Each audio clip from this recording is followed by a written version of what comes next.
Ja, beste mensen, welkom bij een nieuwe aflevering van Tresor Trieste televisie. Joert Reinder Rienk van der Leest, Drachten, jongetje 33. En misschien hier ik weer het voorbeeld van wat we in Friesland goed kennen, de dubbeltalenten. Schilder, dichter, schreeuwer. En we hebben Peri Verlienje nog een prachtige tentoonstelling gehad van zijn schilderijen op basis van de bondel Tempel en Kruis van Hendrik Marsman. Maar Joert dus zijn betjutting benammen als dichter en hij had een heel bijzonder plak in de Friese literatuur. Aan jaren 60 wie hij de man die het goed aansleert bij landelijke ontwikkelingen. Barber, de nieuwe poëzij, Benelef, K. Schippers. Dat is de stream, de atmosfeer waarin Van der Leest werken. En hij wie bot inspireren door de nulkunst en de visuele poëzij.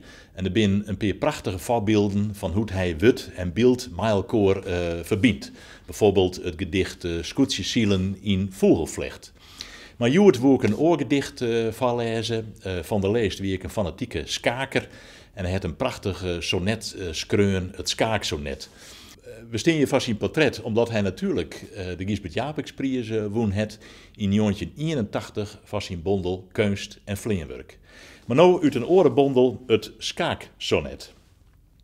Ik houd net van een skaakkamp uit het hele hout. Als wit of zwart al ridderlijk gauw na het onbegin een neerzig voordeel dreig beskrept en dat uitbouwt mij wisse haan in lang omlet een kleer gewin. Zijn slag is een sabere wetenschap die jouwt een cool bewijs van wat de winner technisch ken. Zijn verste greep op de partij die het neer verflauwt, zijn trogzet en geduld, maar dat is mij te min. Ik houd van een strijd die het roerse moer zich tagiert. Als het boert nou hier dan daar in lichte lage stiert en beide spelers ziek je het vaaie avontuur.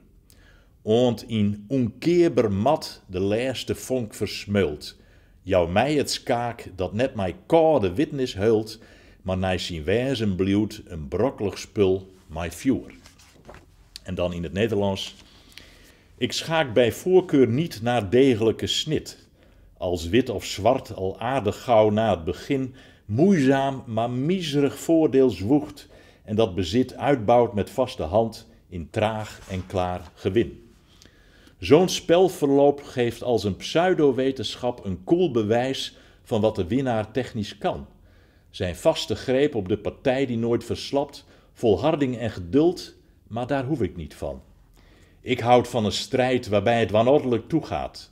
Het bord nu hier dan daar in lichte laaien staat en beide spelers zoeken het vege avontuur.